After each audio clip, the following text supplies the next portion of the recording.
Las opiniones aquí realizadas son responsabilidad de quien las emite, y no reflejan la opinión de ninguna empresa o persona asociada a la industria cinematográfica. El uso de imágenes y audios relacionadas al cine son usados con fines de entretenimiento y de ninguna forma con fines de lucro. Los derechos de las mismas pertenecen a los autores.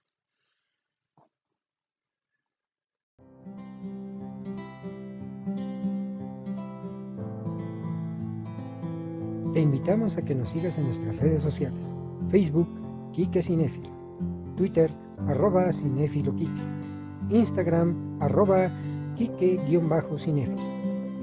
Búscanos en nuestra página de YouTube, Quique Cinéfilo. Dale a la campanita y suscríbete. Y escúchanos en Spotify.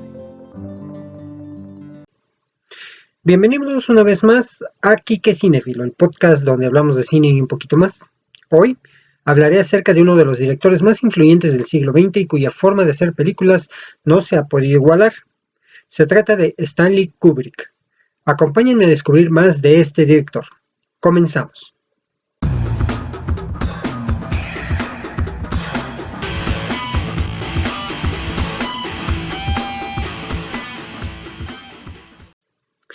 Stanley Kubrick, director de cine, guionista, productor y fotógrafo estadounidense, nacionalizado británico, es considerado por los especialistas en cine como uno de los cineastas más influyentes del siglo XX, destacando su precisión técnica, la gran estilización de sus películas y su marcado simbolismo.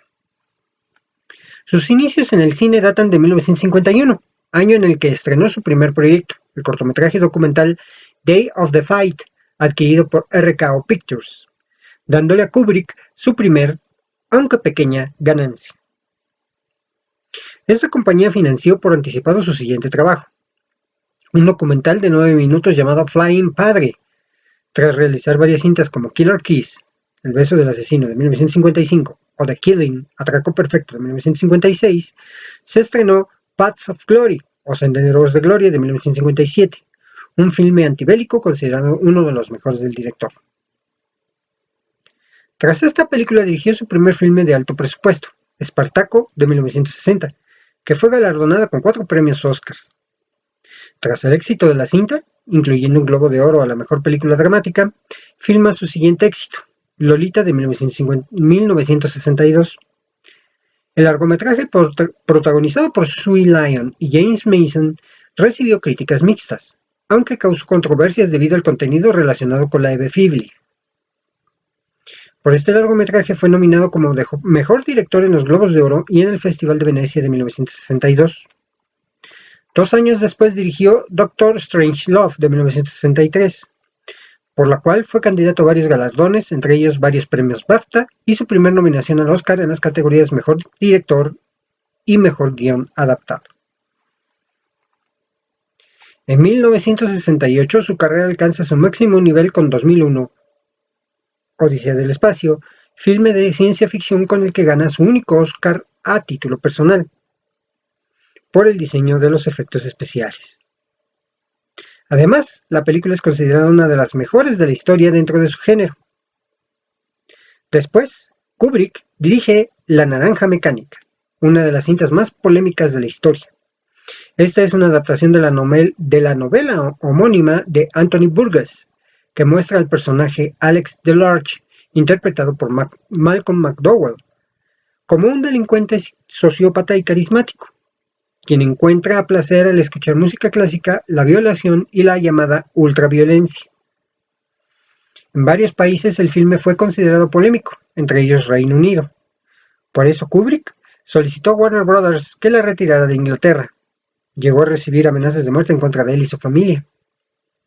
Esta cinta fue candidata a 4 premios Oscar y Kubrick fue candidato a ese galardón, al Globo de Oro y al BAFTA por su dirección y guión. Seguidamente dirigió Barry Lyndon, de 1975, ganadora de 4 premios de la Academia. Kubrick perdió como mejor director ante Milos Forman por One Flew Over the Cuckoo's Nest, película protagonizada por Jack Nicholson. El mencionado actor protagonizó la siguiente película de Kubrick, El Resplandor, basada en la novela de Stephen King. Tras la realización del filme, King comentó que no le agradó la versión de Kubrick. Asimismo, dirigió Full Metal Jacket, la chaqueta metálica de 1987, y finalmente Eyes Wide Shut de 1999. Su vida personal. Stanley Kubrick nace en 1928 en el seno de una familia judía acomodada, residente en el barrio neoyorquino del Bronx. Era el primogénito del matrimonio formado por Jacob Leonard Kubrick y Sadie Gertrude Perveler, quienes tuvieron también a una niña llamada Bárbara. Aunque dotado de un coeficiente intelectual por encima de la media, nunca fue buen estudiante. Era un alumno indisciplinado. Faltaba a clase la mitad de los días lectivos y sus notas eran un desastre. Él mismo se procuraría su propia educación superior. Tres aficiones marcaron la juventud y la trayectoria profesional de Stanley: la fotografía, que practicaba con una cámara reflex que le habían regalado sus padres; la música, en especial el jazz y el ajedrez. De hecho, tenía solo 16 años cuando consiguió integrarse en el departamento de fotografía de la revista Look. En cuanto a la música, su melomanía le permitió a lo largo de toda su carrera poder discutir todos los aspectos relacionados con la banda sonora de sus películas. Y también decisiva habría sido su afición al ajedrez, gracias al cual subsistió durante un periodo turbulento de su vida y al que homenajearía en algunas de sus películas. Es posible que cultivar este juego contribuyera a perfilar su frialdad profesional como director, y el perfeccionismo que siempre se le había atribuido. Precisamente sobre esta cuestión, sin embargo, el cineasta se manifestaba en abierto desacuerdo. El perfeccionismo. Los periodistas utilizan esta palabra para agredirme, y me parece injusto. Si intentas hacer algo, procuras que resulte lo mejor posible. Nunca desperdicio ni mi tiempo ni mi dinero. Solo trato de hacer bien las cosas. Durante su juventud, Kubrick asistía con frecuencia al cine Loew's Paradise y al Museo de Arte Moderno de Nueva York. También ya como pasatiempo tardío, acudía a ver películas mediocres que le impulsaron a superarlas con creces. Poco a poco, nació la idea de abandonar su trabajo en la revista y dedicarse a la realización de películas. Cuando aún concedía entrevistas, se refería a Max Ophuls y Sergei Eisenstein como sus dos referencias cinematográficas más influyentes, el primero por su trabajo con la cámara y el segundo por su técnica de montaje. A lo largo de su trayectoria, ha concedido numerosas entrevistas y ha citado a varios directores que han tenido como referentes en sus obras y en su carrera como realizador, entre los que se encuentran Akira Kurosawa, Federico Fellini, Orson Welles, Charles Chaplin o Fritz Lang. En cuanto a sus relaciones amorosas, Kubrick se casó el 29 de mayo de 1948 con su novia del instituto, Tova Metz. Se instalaron en un apartamento de Greenwich Village, pero 3 años después se divorciaron. En 1952 conoció a la que sería su segunda esposa, la bailarina y escenógrafa teatral de origen austriaco Ruth Sobotka. Juntos vivieron en East Village. Se casaron en enero de 1955 y en julio se trasladaron a Hollywood, donde permanecieron hasta su divorcio en 1957. Posteriormente, Kubrick se relacionó con la actriz y bailarina Valda Sederfield. Durante la filmación de Paths of Glory en Múnich a principios de 1957, Kubrick conoció a la actriz alemana Christiane Harlan, que luego obtendría un pequeño, aunque significativo, papel en la película. Acabaron casándose en 1958 y estuvieron juntos durante 40 años, hasta la muerte del director en 1999. Además de su hijastra, tuvieron 2 hijas juntos: Ania Renata, nacida el 6 de abril de 1959, y Vivian Vanessa, nacida el 5 de agosto de 1960. En 1961 se trasladó con su familia a Reino Unido, donde fijó su residencia definitiva. Se ha especulado que tal decisión se debió a que Kubrick detestaba Estados Unidos y la mentalidad de sus ciudadanos. Sin embargo, según algunos de sus biógrafos, eso no es exacto. Lo que no le gustaba era la ciudad de Los Ángeles y su maquinaria publicitaria. De hecho, tras haber descartado otras opciones como Vancouver o Sydney, consideró trasladarse a Nueva York, pero finalmente decidió que, A la larga, la megalópolis le resultaría demasiado dura, violenta y cara. Una de las personas que más han ahondado en la personalidad del genio neoyorquino ha sido el periodista y guionista Michael Herr, quien en su obra Kubrick descubre su relación personal y profesional. Así, Herr observa que, aunque, en cierto modo, a Stanley le incomodaba el contacto físico, era de natural afectuoso, de trato fraternal y habla fluida. Melodiosa incluso. Entre quienes alababan su trato se encontraba su ama de llaves, Betty Compton, que afirmó: siempre que no le trataras con condescendencia, era estupendo trabajar con él. Ambicioso, con talento y confianza en sí mismo, tenía un cerebro acerado y unas enormes pelotas de latón. Matthew Modine le contó esto a Vincent Lobruto, el biógrafo de Stanley. Probablemente es la persona más sincera que he conocido. Debajo de esa apariencia hay un hombre muy cariñoso, concienzudo, a quien no le gusta el dolor, ver sufrir a los animales o a los seres humanos. A los críticos que dicen que era misógino, les recuerda que algunas mujeres como Jane Simmons, Susan Christian, Sue Lyon, Marisa Berenson y Nicole Kidman aparecían muy hermosas en sus películas y que, de hecho, por alguna de ellas, sintió tanto respeto que las hizo ser tan peligrosas como cualquiera de sus personajes masculinos. A los que le tilden de frío, de falta de humanidad, de alejamiento de la gente, actitudes que se atribuían a sus supuestas neurosis, Herr les objeta que todas ellas no eran sino símbolos de su pureza, que no era tanto misantropía como irreverencia. Tendía a mostrarse algo hipocondríaco y paranoico, pero no era un lunático. Otros epítetos negativos que ha recibido son excéntrico, solitario, misántropo, loco, autócrata, adusto, frío, maniático y arrogante. Cierto crítico cinematográfico llegó a retratarlo como ese estrafalario maníaco lleno de fobias y obsesionado por controlarlo todo. Debido a que las ciencias psicológicas en el momento de su niñez no estaban tan desarrolladas, se imposibilitó efectuarle un diagnóstico que permitiera conocer las causas de su peculiar personalidad. Sin embargo, algunos expertos han especulado que pudo haber padecido el síndrome de Asperger o alguna condición perteneciente a los trastornos del espectro autista. Aunque sus padres se habían casado por el rito judío, nunca trataron de inculcar en sus hijos un sentido religioso de la vida.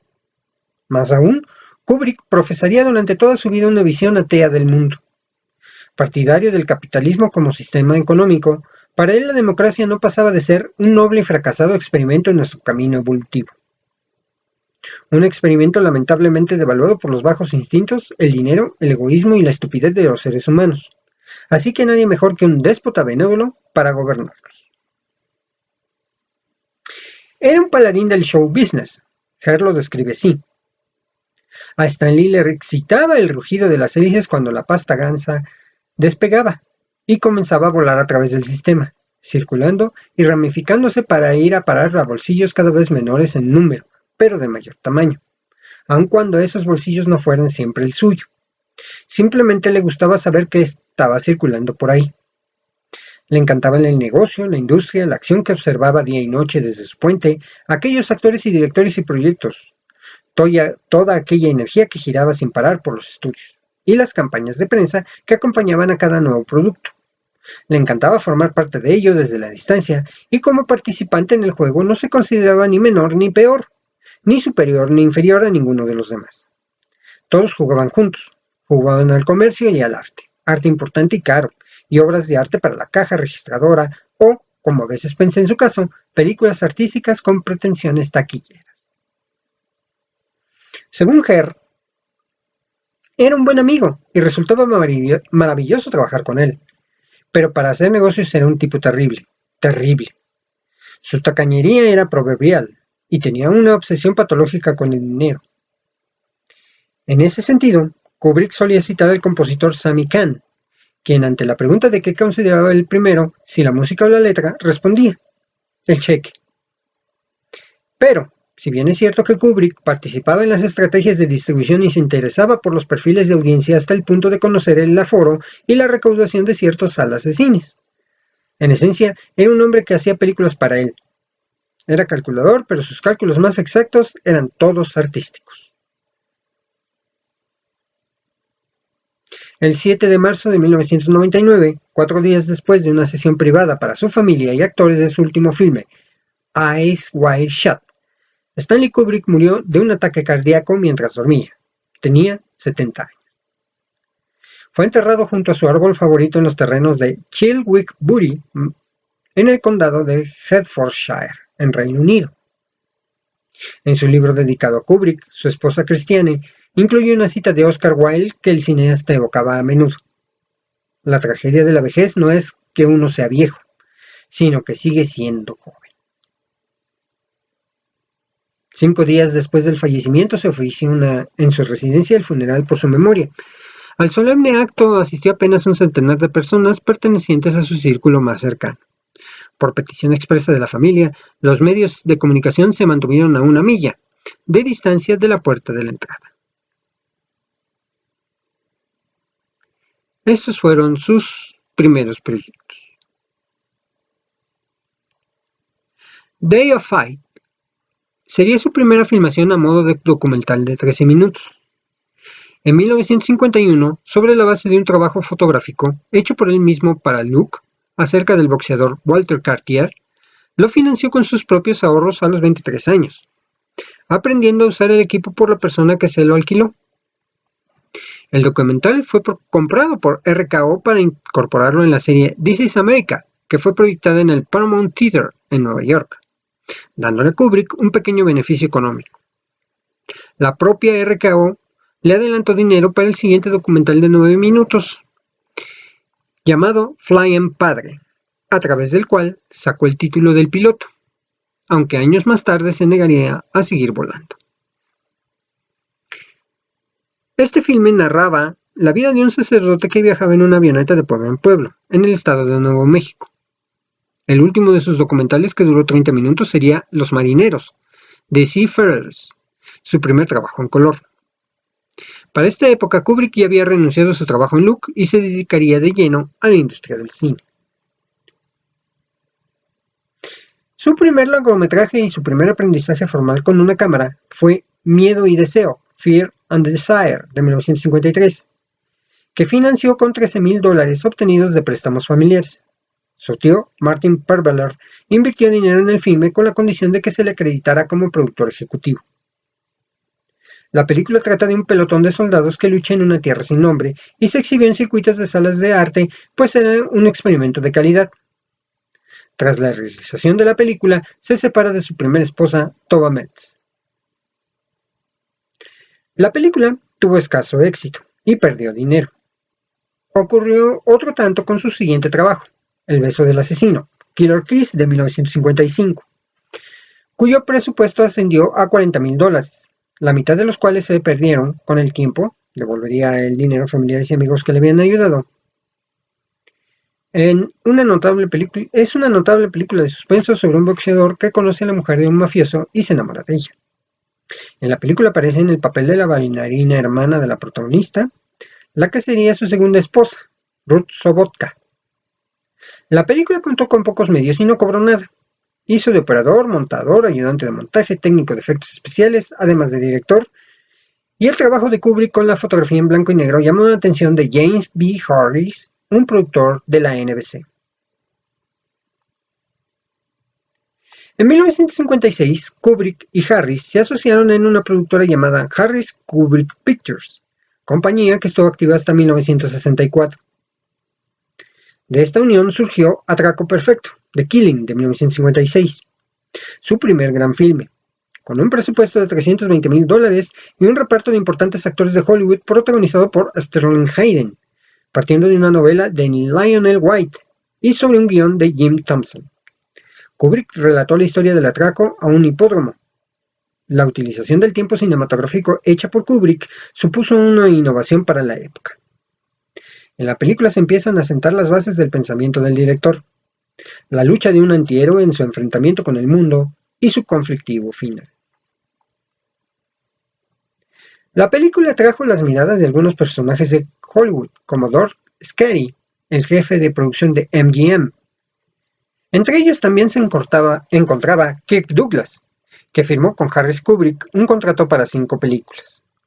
La primera de ellas sería Senderos de Gloria, Paths of Glory de 1957, basada en una novela de Humphrey Cobb, que interpretaría el propio Douglas, haciendo el papel del coronel Dax, encargado de defender a sus soldados acusados de cobardía ante el enemigo, en el marco de la guerra de trincheras de la Primera Guerra Mundial. Y también sería la primera polémica de Kubrick, aunque no la última. El mensaje antibelicista de la cinta hizo que en Francia, a cuyo ejército pertenecían los protagonistas, estuviera prohibida durante décadas. La película fue rodada en los estudios Hessen-Gastech de Múnich, Alemania. En el rodaje de la película conocería a Christiane Susan Harlan, que en los créditos aparece como Susan Christian, que se convertiría en su tercera y última mujer. Tras la película, Kubrick estuvo trabajando junto a Marlon Brando en la preproducción de One Ace Jacks de 1961, aunque tras varios meses sería despedido por desavenencias con el actor, quien terminó dirigiendo la película. Esta situación lo encontró de nuevo con Douglas, que buscaba un director para sustituir a Anthony Mann al frente de Spartacus de 1960.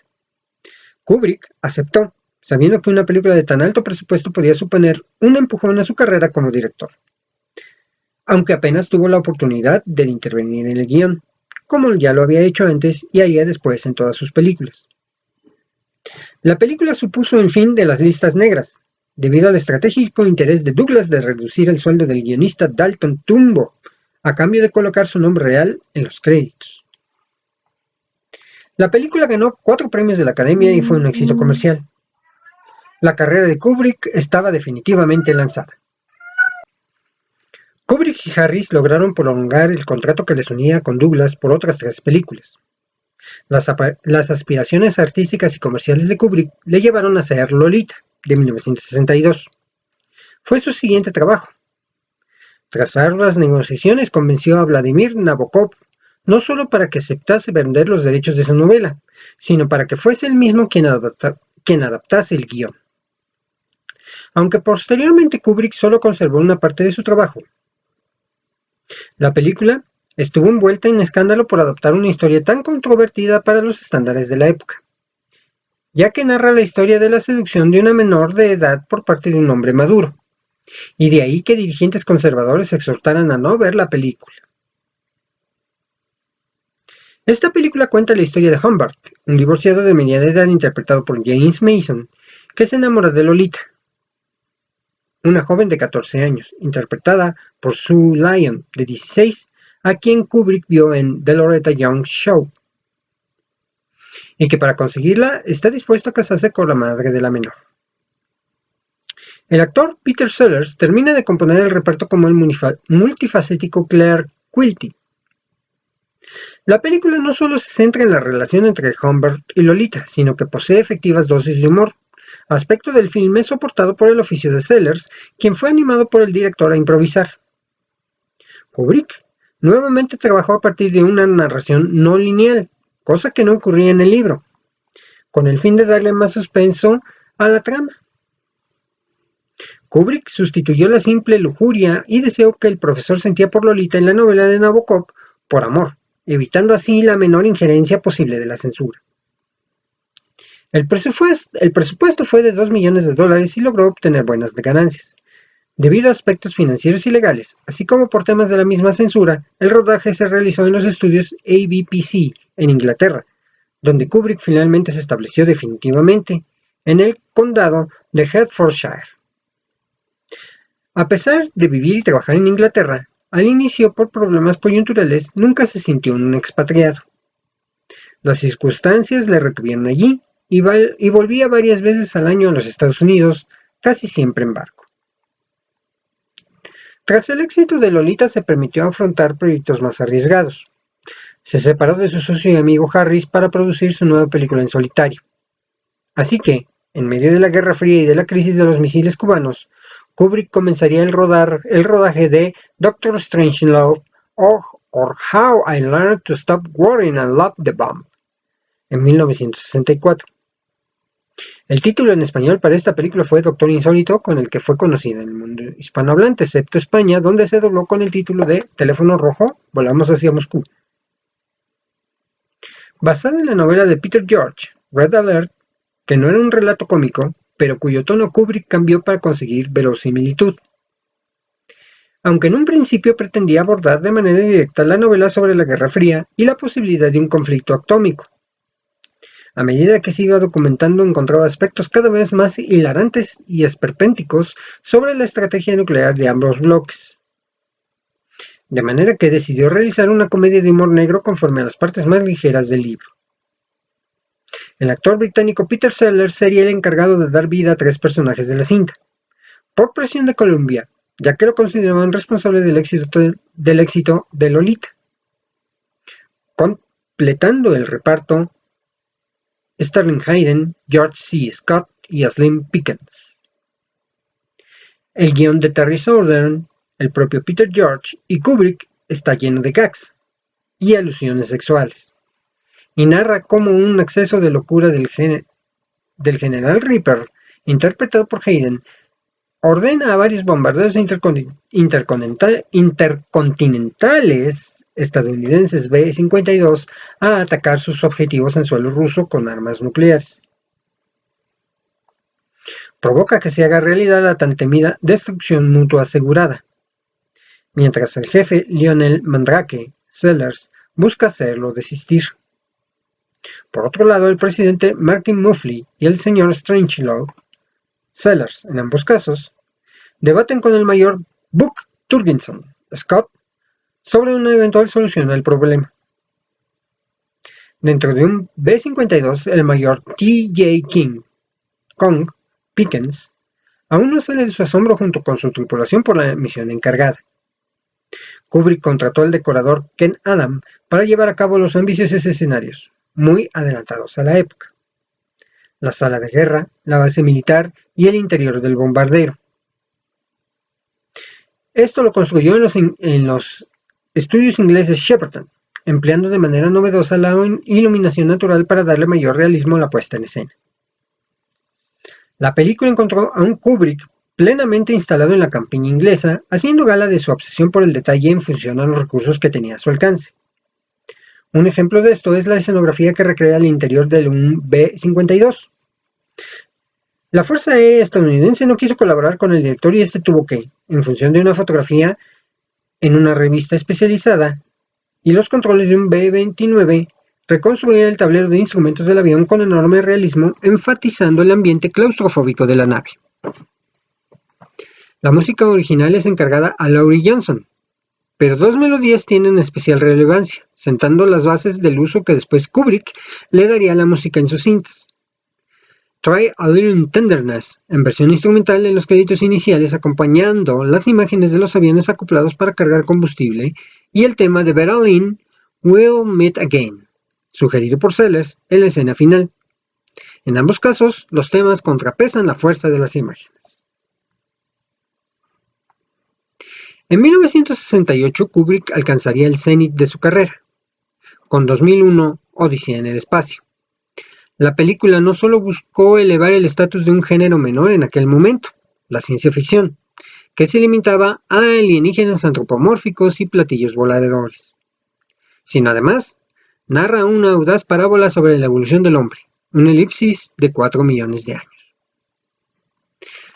La película se construye sobre la base de un relato corto de Arthur C. Clarke, El Centinela, que Kubrick leyó en 1964, y en ese año junto con Clarke empezó a construir el guion inicial de la película que protagonizaron Keir Dullea, Gary Lockwood, William Sylvester y Douglas Rain, como la voz del computador HAL 9000.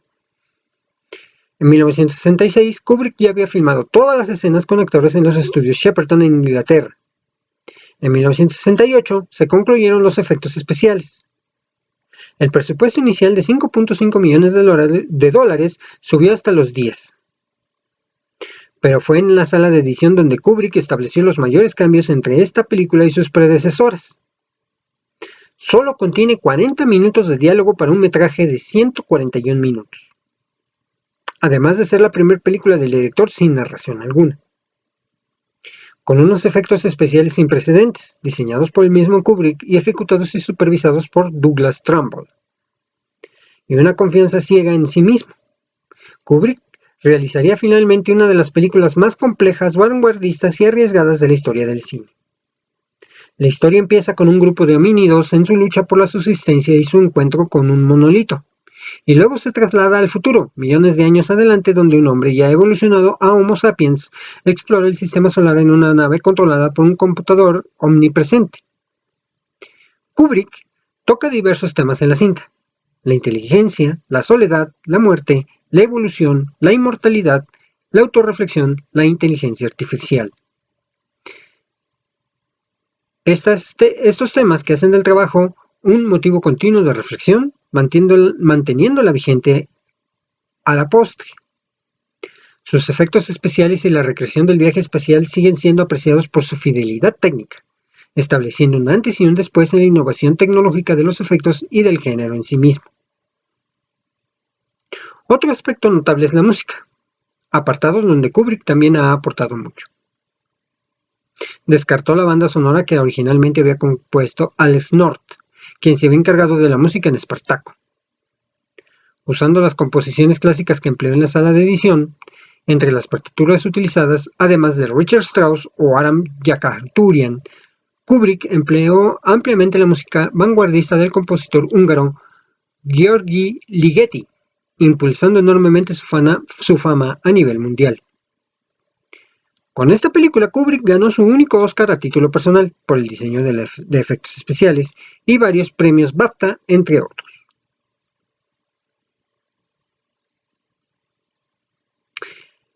El guión del proyecto nunca realizado de Kubrick, Napoleón.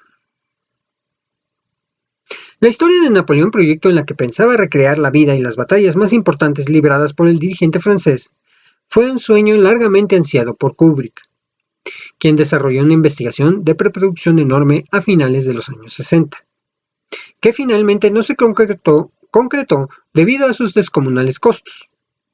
Necesitaba 40,000 soldados cercano a una ciudad para alojar 50,000 personas, un lugar adecuado como campo de batalla, además de sus semejanzas con otras películas estrenadas en esas fechas, Waterloo y Guerra y Paz. Sin embargo, leyó centenas de libros y preparó los planos minuciosamente. Le atraían tanto su épica como su vida sexual, que fue digna de Arthur Schnitzler. Durante aquellos años, Kubrick recibió un obsequio de Terry Southern, la novela A Clockwork Orange, de Anthony Burgess. Kubrick leyó el libro de un tirón y pensó en Malcolm McDowell para interpretar el papel de Alex, a quien el director comparaba con Ricardo III. La historia narra a modo de sátira las correrías de Alex, un joven violento cuyas acciones son la violación, la ultraviolencia y Beethoven, como rezaba la promoción de la película. Los drugs. La película retoma el lenguaje empleado en el libro, que usó variantes del ruso con el inglés, de la calle llamado nazis. Causan destrozos, actos de violencia y delitos sexuales. Pero las cosas se saldrán de control y se pondrá en práctica el proceso Ludovico para buscar corregir la conducta del joven Alex. El director buscó locaciones en Inglaterra mediante revistas de arquitectura contemporánea y solo construyó 3 sets en los estudios Boreham Wood: el bar Korova, la prisión y el baño en la casa del escritor. La naranja mecánica presenta algunas innovaciones en el aspecto técnico, como el empleo de lentes más rápidas, cámaras ligeras de mano y los micrófonos Sennheiser MK1255, que permitieron no tener que volver a grabar diálogo alguno tomado de la escena en vivo, así como el uso de nuevos equipos de iluminación como los reflectores de cuarzo Lowell de 1000 vatios, que le permitió a Kubrick girar la cámara en cualquier dirección sin preocuparse por capturar algún equipo luminotécnico en la habitación. La escena de la mujer y los gatos es un buen ejemplo. La música fue nuevamente otro elemento destacable, por su carácter avant-garde en el uso de la electrónica para adecuar las melodías a las escenas por parte de la compositora Wendy Carlos, quien recrea mediante sintetizadores la marcha de los funerales de la Reina María, de Henry Purcell, en la obertura de la película, junto con las imágenes de los actores. conformando una escena de carácter hipnótico y atmosférico. También se utiliza la Sinfonía número 9, Scherzo, de Ludwig van Beethoven, como fondo para la danza de las estatuillas abrazadas de Jesucristo y la obertura de Guillermo Tell de Gioacchino Rossini para la orgía en el cuarto de Alex, pero acelerada electrónicamente. Incluso se afirma que Kubrick contactó con la banda de rock progresivo Pink Floyd para utilizar pasajes del tema Atom Heart Mother, pero finalmente no llegaron a un acuerdo. Estrenada en Estados Unidos en 1971 y en Inglaterra en 1972, la película despertó una controversia nunca antes vista en el Reino Unido para un filme, en torno al contenido de la misma y sus repercusiones en los espectadores. Dividió a los críticos, generó debates públicos en la prensa escrita, la televisión y la radio, como analiza Christian Brock en The Clockwork Orange Controversy.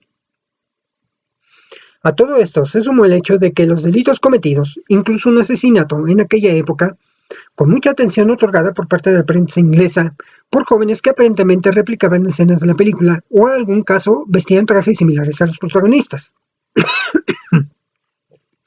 Esto aumentó la presión en el debate y llevó a Kubrick, quien según diversas fuentes estaba sumamente preocupado, a presionar a Warner Bros., su nueva distribuidora, a cancelar cualquier exhibición pública de la película en 1973 en cualquier sala del Reino Unido. Esto duró hasta el año 2000.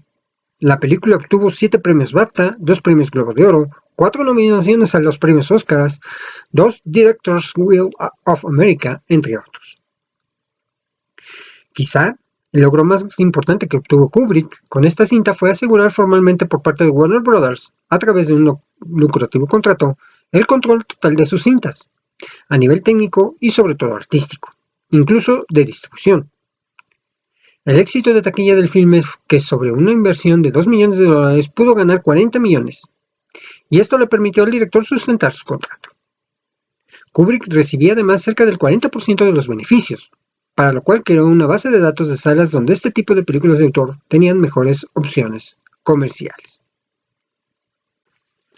El trabajo de preproducción que había hecho para Napoleón le ayudó a establecer las bases de su siguiente producción, Barry Lyndon, que estuvo basada en la novela victoriana de William Makepeace, publicada en 1844 como The Luck of Barry Lyndon, que narra la historia de la ascensión y caída de un muchacho en la Europa del siglo XVIII, y fue protagonizada por Ryan O'Neal y Marisa Berenson en 1975.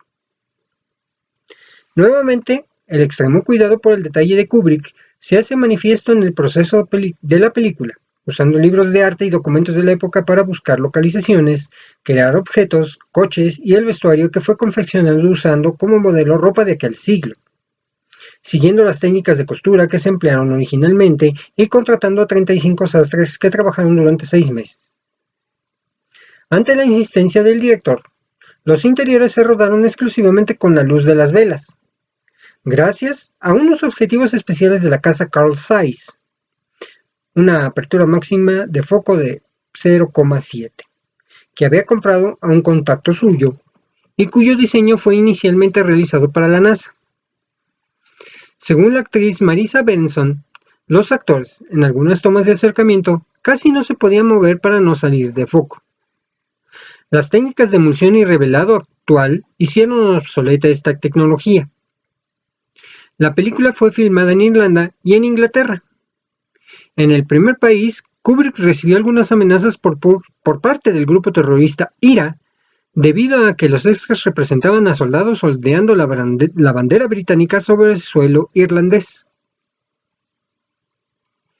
La música que se empleó fue el resultado de la recopilación de todas las grabaciones conteniendo composiciones del siglo XVIII que Kubrick consiguió. Pero al ver que el carácter de la misma era mayormente festiva, recurrió también a Franz Schubert y su piano trío número 2 en mi bemol, compuesto en 1828. Y adicionalmente agregó score grabado por Leonard Rosenman para suplir el pedido del director. Precedida de gran expectación debido a sus 2 títulos anteriores y su efecto en el público, la película fue recibida con críticas mixtas a mediados de los 70s, y falló en la recaudación de taquilla inicial a pesar de los 4 premios Oscar que obtuvo en 1975, Desde entonces, la película ha ganado estatura dentro del legado del director por sus logros técnicos y artísticos.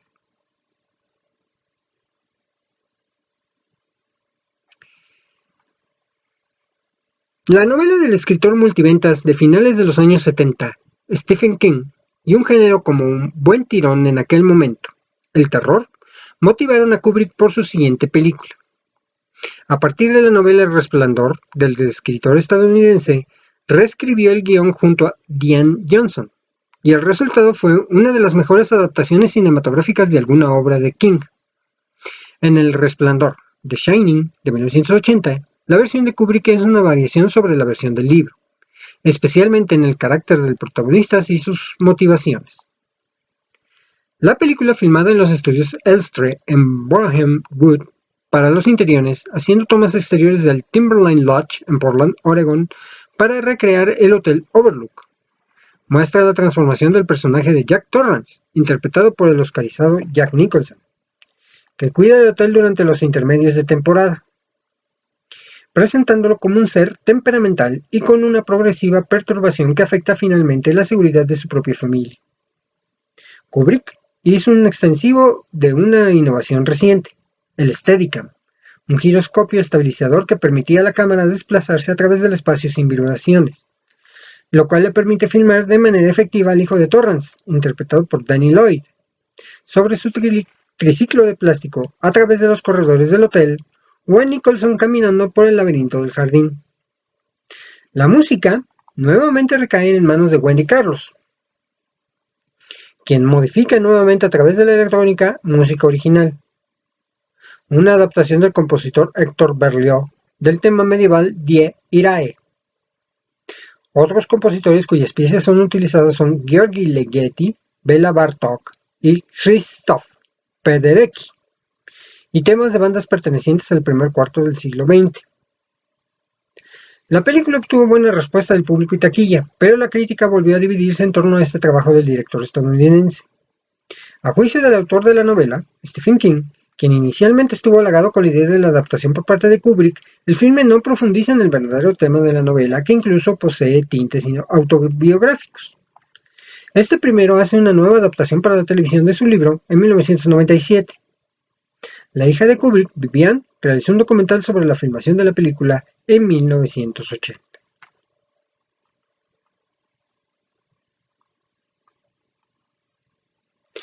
Tienen que transcurrir 7 años hasta que aparezca su siguiente película, Full Metal Jacket, en 1987, donde vuelve a tocar el tema bélico, esta vez la guerra de Vietnam, y nuevamente es una adaptación de una novela. En este caso es Gustav Hasselhoff y su libro The Short Timers, la novela adaptada. La película tiene dos partes claramente diferenciadas. La preparación de los soldados en la base de Marines de Parris Islands en Carolina del Sur, Estados Unidos, y la guerra en sí, ubicada en la ciudad vietnamita de Hue. Durante el rodaje, Kubrick reescribía el guión sobre la marcha, modificando las escenas originales. La película se rodó entre 1985 y 1986 en Inglaterra, en la base del ejército británico en Bassingbourn, en los estudios en Enfield y el gasífero de Beckton, al este de Londres, cuyo proceso de demolición fue utilizado para recrear la ciudad modernista de Hue, hasta donde se llevaron 66 palmeras. La película es protagonizada por Matthew Modine, Vincent D'Onofrio, Adam Baldwin y Lee Ermey. La música fue escrita por Abigail Mead, un alias que utilizó Vivian Kubrick, empleando un sintetizador. Para las canciones, Kubrick recurre a las listas de éxitos del periodo de 1962 a 1968, incluyendo éxitos de Johnny Wright, The Rolling Stones, Nancy Sinatra, The Trashmen, entre otros. A pesar de que el filme se estrenó poco después del hit Platoon de 1986 de Oliver Stone, obtuvo buenas críticas y buena taquilla durante su exhibición. Tras esta película, Kubrick comenzó a evaluar nuevos proyectos. En primer lugar, Inteligencia Artificial, la historia de un niño robot abandonado por su madre. Kubrick siempre había querido adaptar el relato de Brian W. Aldiss, pero no fue hasta que vio Parque Jurásico de 1993 del director estadounidense Steven Spielberg que supo que la tecnología necesaria para filmar la película estaba por fin a su alcance. También estaba interesado en The Aryan Papers, basada en el libro Wartime Lies de Louis Bigley, una película sobre dos refugiados judíos durante la persecución nazi que iba a ser protagonizada por Jodie Foster y Joseph Mazzello, el niño de Parque Jurásico. Sin embargo, el mismo Spielberg se adelantaría con el filme La lista de Schindler, de 1993. Debido fundamentalmente a la dificultad que supuso para Kubrick el encaje cinematográfico del Holocausto judío, según su propio criterio, la semejanza de la película de Spielberg con su propio proyecto y problemas de diversa índole le harían desistir. Finalmente, Kubrick realizó Eyes Wide Shut, de 1999, basada en la novela Relato soñado de Arthur Schnitzler, que había elogiado años antes. La historia original está situada en la Viena del siglo XIX, pero la película se ubica en la Nueva York de finales del siglo XX, narrando la vida de una pareja de neoyorquinos de clase alta que viven aparentemente una feliz vida en común, pero que los sueños y fantasías sexuales manifestados en un momento de intimidad empiezan a desestabilizar su relación. La película contó con una pareja en la vida real de las estrellas de Hollywood de aquel momento, Tom Cruise y Nicole Kidman, como los Hathor, contando con Sidney Pollack y Mel Richardson como roles secundarios. La película, como en sus anteriores filmes desde Lolita, fue filmada en Inglaterra, incluso en las tomas exteriores, con solo algunas tomas generales hechas en Nueva York. El trabajo final es un despliegue del habitual virtuosismo de Kubrick para filmar y componer, jugando intensamente con los colores y la luz, especialmente la artificial, para reforzar ciertas sensaciones, llegando incluso a forzar el revelado de las cintas para darle a la imagen el aura buscada. El score fue muy variado, compuesto para la ocasión por Jocelyn Pook, incluyendo el mismo trabajos de György Ligeti, Franz Liszt, Chris Isaak y Dmitri Shostakovich. Después de casi 12 años, Kubrick volvía con una película, generando una fuerte expectación en el público, en parte por los rumores que circularon en la prensa sobre sus hábitos de vida, especialmente su misantropía, el cual fue desmentido por el director en sendas entrevistas durante su vida. La película nuevamente generó una cierta polémica en torno a la censura que recibió la cinta en la versión para los Estados Unidos, donde digitalmente se taparon las zonas genitales en ciertos actores, durante la escena de la orgía. Por lo demás, es bastante pudorosa para ser tal. El filme, de gran calidad narrativa, fue recibido con cierta tibieza por parte de un sector de la crítica en un inicio, y con entusiasmo por otros sectores, especialmente la crítica francesa, que incluso le dio el premio a la mejor película extranjera del año. El presupuesto del filme ascendió a $65 millones.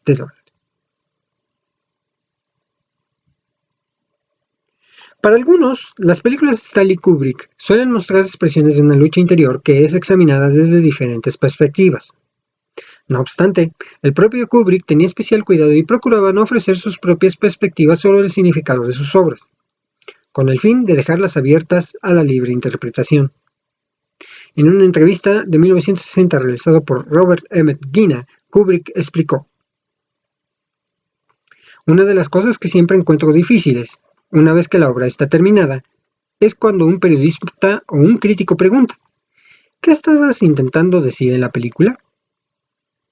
Sin intentar parecer demasiado presuntuoso con esta analogía, me gustaría responder lo que T. S. Eliot dijo a alguien que le había hecho esa pregunta. Creo que era acerca de The Wasteland. Una pregunta sobre qué quería decir con el poema. Él respondió: quise dar a entender lo que dije. Si pudiera decir lo mismo de manera diferente, lo habría hecho. Según Hearn, Kubrick siempre se refería a las películas como sueños acerca de sueños, incluyendo las ensoñaciones diurnas y las pesadillas. Nunca hizo distinción. Y eso caracteriza su peculiar materialismo entre sueño y visión. Sostenía que las reacciones emocionales evocadas por las películas eran mucho más potentes que otras formas artísticas que implicarían la palabra y el diálogo. Por esta razón, dejaba Kubrick largos periodos de sus películas sin diálogos, poniendo el énfasis en las imágenes y el sonido.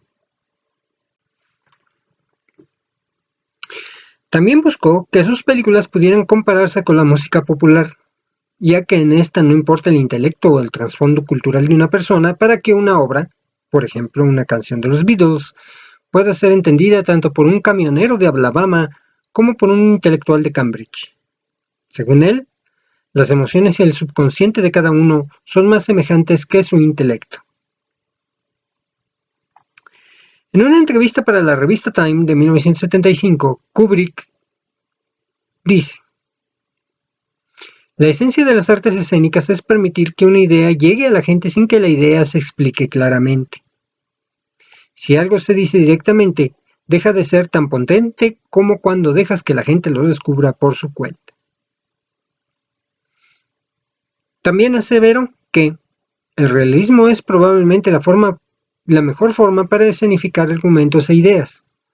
La fantasía puede tratar mejor con temas que se basan en un fondo inconsciente.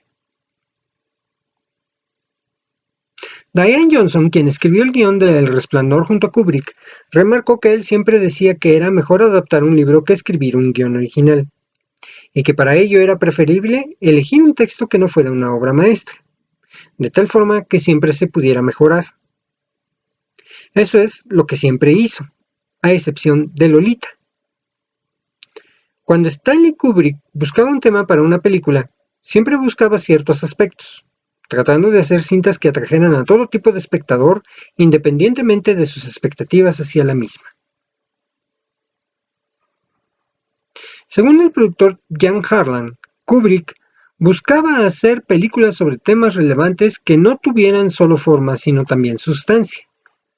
El propio Kubrick también creía que a los espectadores les atraen los enigmas y alegorías, y evitan los filmes donde todo es explicado claramente.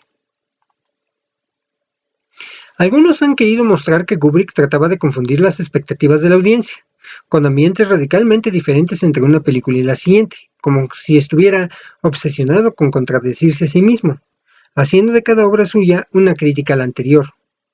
Sin embargo, Kubrick afirmó que no hay ningún patrón intencionado sobre qué historias llevar a la pantalla. El único aspecto que trató de mantener en cada obra es intentar no repetirse a sí mismo. Aunque en sus películas no hay personajes que realicen actos sexuales, la sexualidad en las películas de Kubrick suele ser representada fuera del matrimonio o en situaciones hostiles. Para el biógrafo John Baxter, el director neoyorquino explora los caminos furtivos y violentos de la experiencia sexual: voyeurismo, dominación, esclavitud y violación. Todo esto en sus películas. Más aún, señala que algunas de ellas, como La Naranja Mecánica, son potencialmente homoeróticas. Desde Alex caminando frente a sus padres con un ojo maquillado con pestañas postizas, hasta su inocente aceptación de los avances sexuales de su asesor. Por otra parte, el crítico británico Adrian Turner se percató de que en las películas de Kubrick parece haber cierta preocupación con cuestiones sobre el mal universal. Mientras, Malcolm McDowell se refiere al humor de Kubrick como negro como el carbón, sospechando de su visión acerca del ser humano. En efecto, algunas de sus películas son claramente sátiras y comedias negras, como Lolita o Doctor Strangelove, mientras que otras contienen trazos menos evidentes de sátira e ironía. Sus películas son consideradas impredecibles, llevando a examen la dualidad y las contradicciones que existen en cada uno de nosotros. Por otra parte, hay que considerar que Kubrick era a menudo malinterpretado por la crítica. Solo una vez esta fue unánimemente positiva con la película Senderos de Gloria.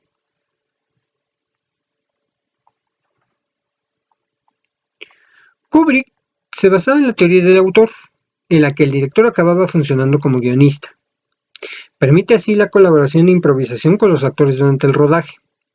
McDowell recuerda el énfasis que Kubrick ponía en la colaboración y en la posibilidad de improvisar una escena, señalando que había un guión y nosotros lo seguíamos. Pero él sabía cuando no estaba funcionando y nos hacía seguir enseñando hasta el aburrimiento. Kubrick no se ocupaba de los aspectos visuales del rodaje hasta tener plena confianza en la puesta en escena y las interpretaciones de los actores. Entonces se ocupaba de los efectos de cámara y la iluminación.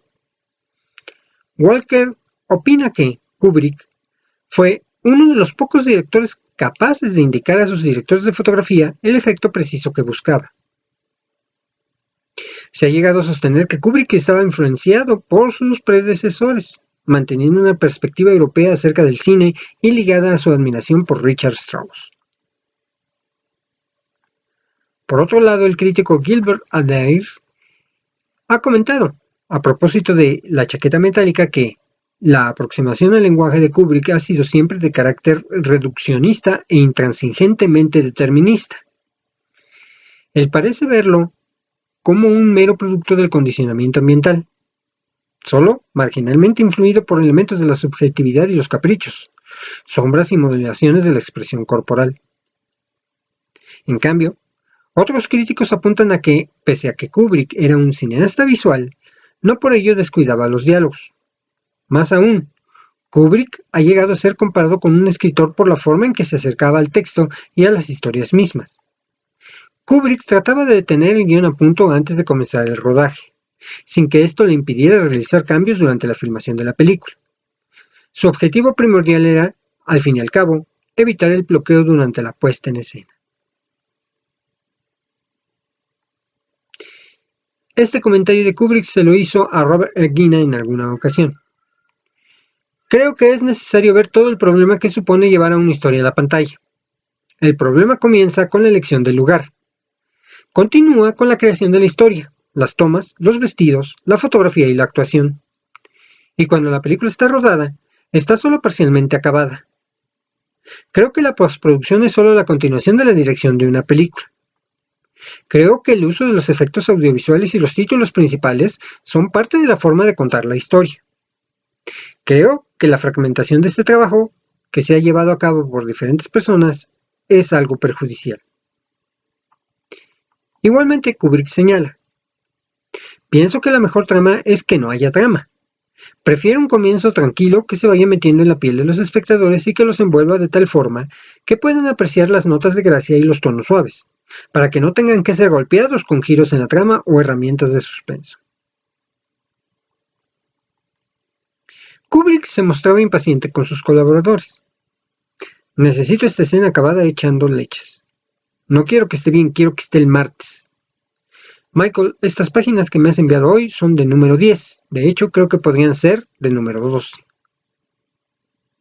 Por su parte, Frederick Raphael, que había trabajado intensamente con él como guionista de Eyes Wide Shut, hablaba de Stanley, el tirano, Stanley el obeso perfeccionista, Stanley el hombre de hielo, Stanley el hermético, Stanley el que solo piensa en sí mismo, y de un nuevo Stanley, el judío que se odiaba a sí mismo. El escritor Gustav Hasford lo describió gráficamente con una analogía del mundo animal. Era una tijereta. Se te metía por un oído y no salía por el otro hasta que se te había corroído el cerebro. Incluso el sosegado Herr llegaba a perder la paciencia. Durante la preparación del guion para Full Metal Jacket, recibía de 3 a 30 llamadas suyas, generalmente después de las 10 de la noche, sometido a largos interrogatorios nocturnos, monólogos y también a ciertos alardes de sabiduría por parte del genio neoyorquino. Herr pensaba para sí: ¿es que este tipo no se cansa nunca? Pero no todo eran críticas. Diane Johnson, que escribió el guion del Resplandor junto a Kubrick, ha hablado de pura y rigurosa concepción del arte, del director. En esta misma película también participó el inventor de la Steadicam, Garrett Brown, quien luego recordaría las largas conversaciones que ambos mantenían acerca de la esquiva cualidad de la perfección. Es legendario el estilo de dirección de actores de Kubrick, entre otras razones por la gran cantidad de veces, hasta 50 según Jack Nicholson, que les hacía repetir una misma escena. Para la actriz Nicole Kidman, el propósito del cineasta era que el actor acabara por perder el control de su sentido del yo, la parte de la mente que observa internamente la propia actuación, y dejara de censurarse a sí mismo. Este rasgo de la dirección de Kubrick fue incluso considerada por los críticos como irracional. Sin embargo, él consideraba que los actores mostraban su mejor versión de esta forma, debido a las emociones intensas que se generaban. En este aspecto, en cierta ocasión afirmó: los actores son principalmente generadores de emociones, y mientras que algunos están siempre afinados y listos, otros llegan a un nivel óptimo solo en una toma que nunca volverán a realizar de la misma forma, independientemente de cuánto lo intenten. Cuando ruedas una película, lleva varios días adaptarse al personal con el que estás trabajando, porque es como desnudarse enfrente de 50 personas. Una vez que ya te has acostumbrado, la presencia de otra persona en el montaje es disonante y crea autoconciencia en los actores. Entre los actores que trabajaron con él parece haber cierto consenso en que, a la hora del montaje final, una extraña e irresistible exigencia de alejar a sus actores lo más posible de un estilo naturalista llevaba al cineasta neoyorquino a seleccionar las tomas donde se le veían más histriónicos, incómodos y emocionalmente confusos. Las tensiones en el plató llevaron a que el actor Kirk Douglas despotricara a raíz del tormentoso rodaje de Espartaco. Stan Lee es una mierda llena de talento. Por su parte, George C. Scott se quejó públicamente de que el director no solo le hacía sacar su vena más histriónica, sino que al final eligió las tomas más exageradas. En ese sentido, Hare especula que Kubrick, que en la interpretación de Jack Nicholson convirtió Hare especula que Kubrick, en la interpretación de Jack Nicholson, convirtió El Resplandor en una obra en gran medida fallida como película de género, pero que resulta inolvidable allí donde tanto da que haya o no una gran estrella de cine y un gran actor en el decorado. Eso ha sido mucho más real, le decía el director después de una toma, pero no ha sido interesante o eso ha estado magnífico, hagámoslo otra vez. No importa que los actores no sepan sus líneas o que no las conozcan bien. Un actor solo puede hacer una cosa cada vez, incluso cuando sabe sus líneas lo suficientemente bien como para decirlas mientras piensa sobre ellas. Siempre se encontrará con que tiene que lidiar con las emociones que marcan la toma.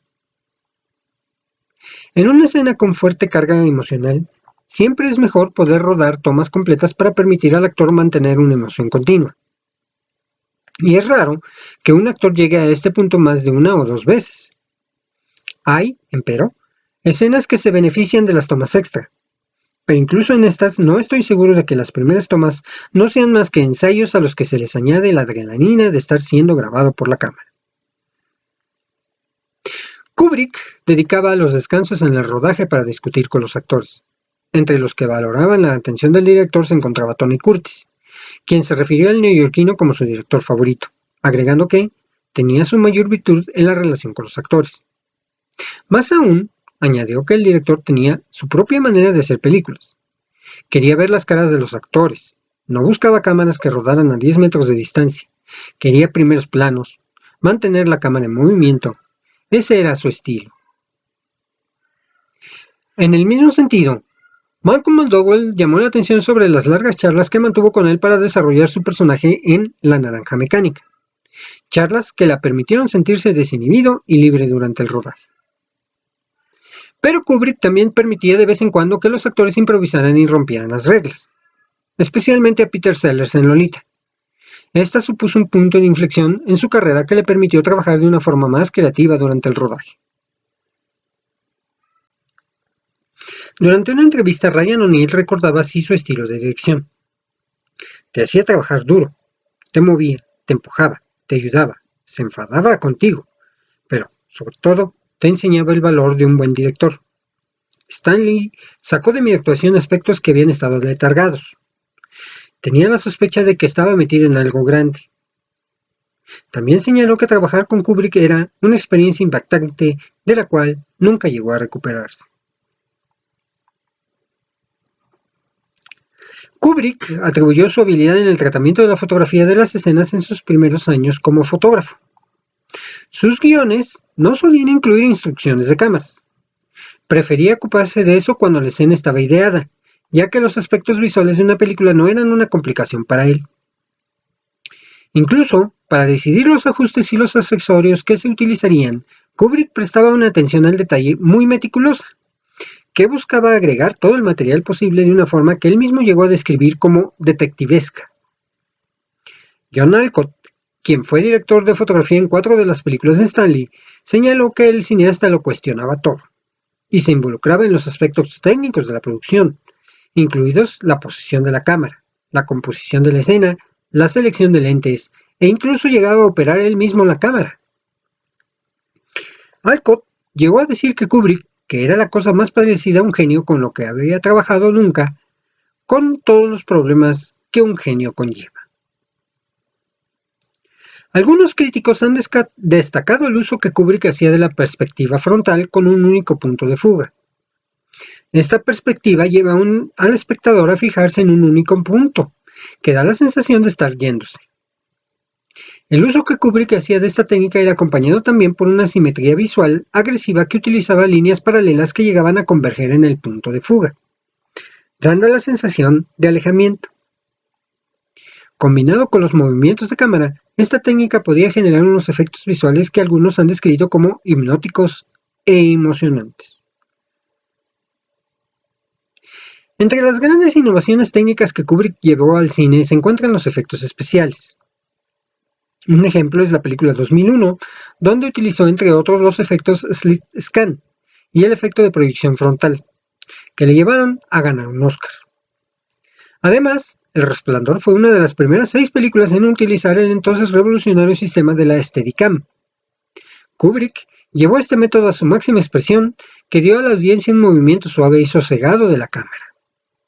Kubrick describió a la Steadicam como una alfombra mágica, que permitía movimientos rápidos y fluidos de cámara que, en el laberinto del Resplandor, habrían sido imposibles de otra manera.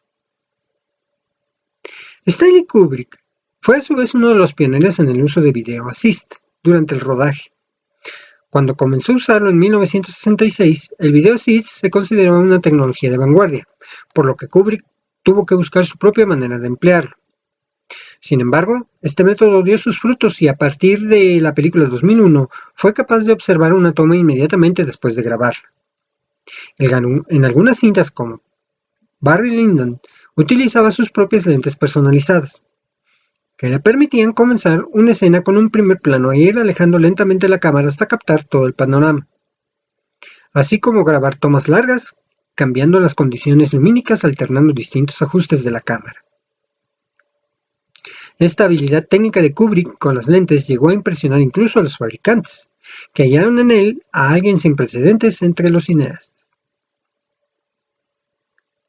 Para la película Barry Lyndon, Kubrick utilizó unas lentes especiales adaptadas a la alta velocidad, inicialmente diseñadas para la NASA, lo que le permitió grabar numerosas escenas cuya iluminación provenía exclusivamente de la luz de las velas. El actor Steven Berkoff recalcó que el director quería escenas de este tipo y que, al rodarlas, Kubrick realizó una contribución única al cine que lo llevaba casi de vuelta a la pintura. Era como posar para un retrato. Lo bruto ha señalado que diversos directores se han interesado por el tipo de lentes que utilizaba Kubrick, lentes que, por otro lado, le hicieron parecer legendario como camarógrafo. Stanley Kubrick pasaba largas horas editando, a menudo trabajando los 7 días de la semana y cada vez más horas a medida que se acercaban los plazos de entrega. Para Kubrick, el guión era un elemento que había que contrastar con la puesta en escena, la música y especialmente la postproducción. Inspirado por el Tratado de Pulbovkin, Kubrick se percató de que era posible rodar una película en el plató y luego redirigirla.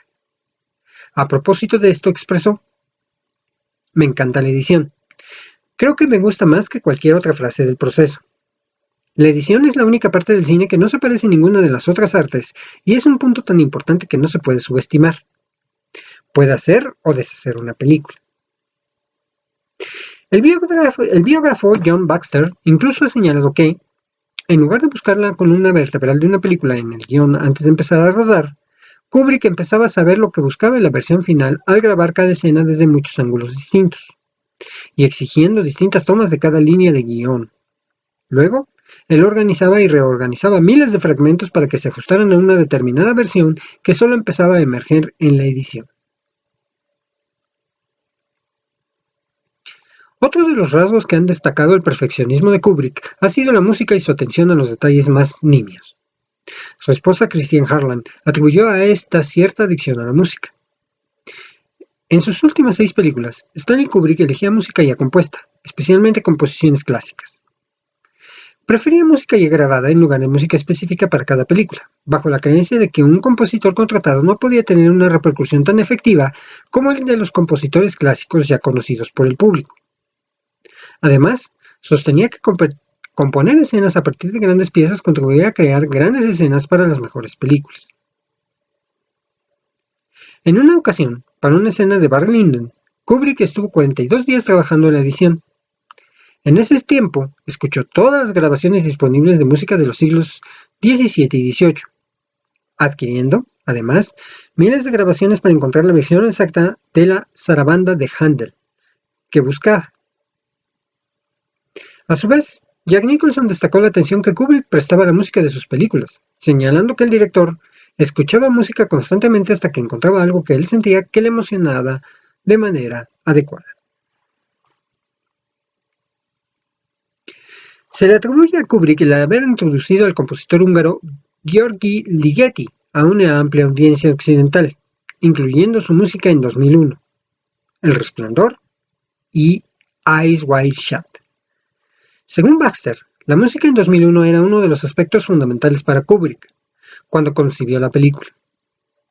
Durante las primeras proyecciones, Kubrick probó utilizar música de Mendelssohn. Concretamente, habría hecho sonar el scherzo del Sueño de una noche de verano, aunque también habría escuchado con Clark música de Bach, Williams e incluso Carmina Burana de Karl Orff. Sin embargo, al final Kubrick se decantó por el Danubio Azul de Johann Strauss, tras haber escuchado la pieza.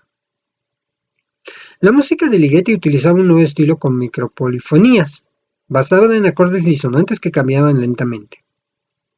Su presentación en la película fue también una forma de dar a conocer a Ligeti al gran público, al haberlo puesto junto a otros clásicos como Richard Strauss o Johann Strauss. Además de Ligeti, Kubrick también colaboró con la compositora Wendy Carlos, cuyo álbum de 1968, Switched on Black, en el que se interpretaba música barroca utilizando sintetizadores Moog, despertó su interés. En 1971, Carlos compuso y grabó música para la banda sonora de La Naranja Mecánica. Además, las pistas que finalmente no se utilizaron en la película fueron publicadas un año después en un álbum aparte, llamado Wendy Carlos Clockwork Orange. Kubrick volvió a colaborar con Carlos en El Resplandor en 1980. Para la introducción de esta obra, en la que la cámara sigue el vehículo de Jack Torrance a través de las montañas hasta el Hotel Overlook, Kubrick utiliza la interpretación del Dies Irae de la Sinfonía Fantástica de Héctor Berlioz, realizada por la misma Wendy Carlos. Kubrick fue uno de los directores más influyentes en la historia del cine. Su influencia en el cine contemporáneo es enorme y difícil de definir en su real dimensión, no solo por la gran cantidad de libros dedicados a su persona y a su trabajo, las compilaciones que lo sitúan entre los más importantes de la historia, así como documentales televisivos sobre su vida, y ensayos publicados en diversos medios de comunicación, sino también por los logros fílmicos que alcanzó en vida y el aporte que realizó al status quo del rol de director dentro de la industria cinematográfica. Kubrick luchó y logró el tan ansiado control total sobre sus películas, con el fin de que su visión fílmica no se viera afectada más que por lo que él entendía como coherencia artística. Sin estudios formales de cine, participó en cada etapa de la producción de una cinta, aprendiendo las técnicas y el oficio, llegando a aportar innovadores procedimientos técnicos, efectos especiales, sistema de filmación, nuevas cámaras, focos, luces y lentes, y narrativos, que le permitieron a la industria en general avanzar varios años. Otro apartado donde fue decisivo fue en el empleo de la banda sonora en las cintas que dirigió, anticipándose a varias tendencias, incorporando tanto la enciclopédica revisión de la música perteneciente a la época en la que se inventaba la película de turno, así como también emplear los aportes de la electrónica cuando ésta se aplicaba mayormente en el campo experimental. Kubrick revolucionó la forma en que la música y el sonido interactúan, complementan y unifican las imágenes. Su película 2001 es su película más influyente en cuanto a la banda sonora de las películas. Y aunque la mayoría de las obras musicales no fueron creadas para la película, sino que el director las eligió con el fin de dar el énfasis en que cada escena necesitaba, algo que inspiró a varias películas que han sido creadas en los últimos años. Sus películas no dejaban de incorporar sus propios intereses intelectuales y las reflexiones sobre el hombre y su lucha constante con su entorno, ya sea físico, social, psicológico o metafísico. Su observación del ser humano siempre guardaba una distancia prudente, que en vez de frialdad, como lo tachaban algunos críticos, podrían más bien leerse un verdadero interés y abierta curiosidad por entender el proceder del personaje como pieza dentro de un engranaje más complejo que lo puramente cultural. Él busca aquellos códigos dentro de cada ser humano que lo empujan a accionar de una manera en particular, tanto en la intimidad como en las odiseas titánicas que modificaban el curso de la historia, creando en el proceso imágenes tan sobresalientes y atemporales que se han convertido en parte de la cultura popular. Un tema final podría ser su obsesión con los detalles y la calidad del producto. Pocos directores hicieron de esto un tema mayor. Entender el filme como acto de aprendizaje extremo del entorno del personaje, sobre la base de una sólida investigación que llevó, junto a su perfeccionismo, a dilatar sus rodajes y a aumentar el aura mítica que proyectaba en la prensa. Otro aspecto curioso de su modo de trabajar era su negativa a mostrar los metrajes de sus películas que descartaba. En Stanley Kubrick, Alive in a Picture, se cuenta cómo el director guardaba todo el material en un cuarto de su casa apilando horas y horas de metraje no usado. Kubrick tenía armado un salón de edición en su casa. Su cuñado lo ayudaba a quemar todo ese material. Es por esta razón por la que no se conocen escenas extras en las ediciones de DVD. Además, Kubrick inspiró a directores como Martin Scorsese, Steven Spielberg, James Cameron, Woody Allen, Terry Gilliam, los hermanos Coen, Ridley Scott, Christopher Nolan y George A. Romero. Incluso Orson Welles comentó: entre los que yo llamaría la generación joven, Kubrick me parece un gigante. Debido al impacto que logró tener Kubrick en el cine y principalmente en el siglo XX, la gente pide conocer más de él y de sus obras. Desde el año 2004, una exposición suya creada por Hans-Peter Reichmann se ha estado presentando en algunos lugares como París, Monterrey, Berlín, Toronto, Los Ángeles y Frankfurt. El recorrido lleva al espectador a ambientarse en los filmes y a conocer un poco más sobre el director estadounidense. Aquí nos presentan una colección de sus obras, entre lo que vemos hay guiones, vestuarios, cámaras, lentes, fotografías y diferentes piezas emblemáticas. Se pueden apreciar en la obra de Kubrick dos etapas bien diferenciadas, dejando aparte, como él mismo quiso, sus trabajos tempranos, Flying Padre, Day of the Fight y The Sea of Fears, El beso del asesino y Fear and Desire. La primera etapa, denominada según el criterio etapa clásica, periodo en blanco y negro o etapa de juventud, incluye The Killing, Paths of Glory, Espartaco, Lolita y Doctor Strangelove. La segunda etapa, denominada etapa renovadora, periodo en color o etapa de madurez, incluye 2001, La Naranja Mecánica, Barry Lyndon, El Resplandor, Full Metal Jacket y Eyes Wide Shut. Las etapas se distinguen observando su estructura dramática, más tradicional en su primera etapa y experimental e innovadora en su segunda etapa, o la coloración del metraje, pero a modo de excepción, Espartaco, de su primera etapa, está en color, aunque no por decisión de Kubrick. Así, tras el salto temporal de unos 4 años que separa Doctor Strangelove de 2001, se aprecia un gran cambio en el planteamiento de su obra. Si bien permanecen ciertos paralelismos argumentales, la sexualidad de Lolita y Eyes Wide Shut, la dureza de la guerra en Paths of Glory y Full Metal Jacket, la ascensión social en el fracaso final en Espartaco y Barry Lyndon, es lo que caracterizaba la forma de filmar de Stanley Kubrick. Y bien, pues hemos llegado al final de este capítulo, del capítulo número 20 de Quique Cinéfilo, el podcast donde hablamos de cine un poquito más, conociendo un poco de la vida de Stanley Kubrick. Como ven, es un poquito extenso toda la explicación. Les comento que como ya les platiqué en los capítulos anteriores, pues nuestra temporada va a acabar en el capítulo número 24, nos quedan 4 capítulos y el número 24 va a ser transmitido en vivo.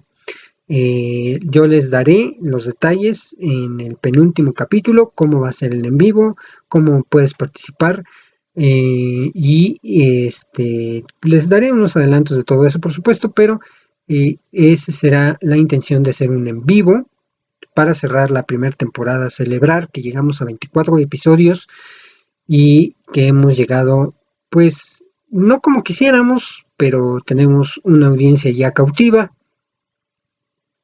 y que nos han beneficiado con su atención, por supuesto. Les recuerdo seguirme en mis redes sociales, Facebook, Instagram, Twitter, tal como lo detalla la cortinilla.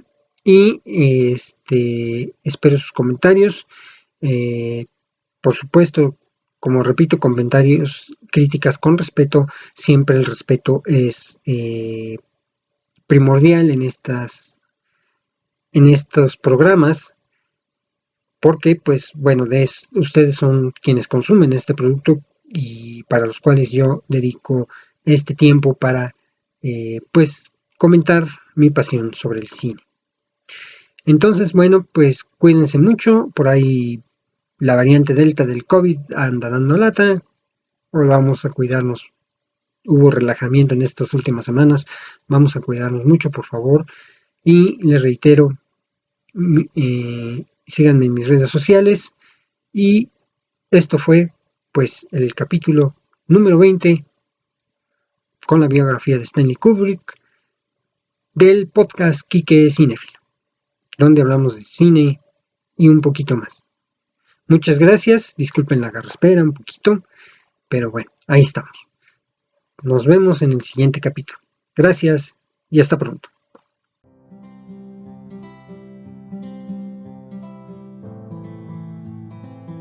Te invitamos a que nos sigas en nuestras redes sociales. Facebook, Quique Cinéfilo. Twitter, @cinéfiloquique. Instagram, @quique_cinéfilo. Búscanos en nuestra página de YouTube, Quique Cinéfilo. Dale a la campanita y suscríbete. Y escúchanos en Spotify.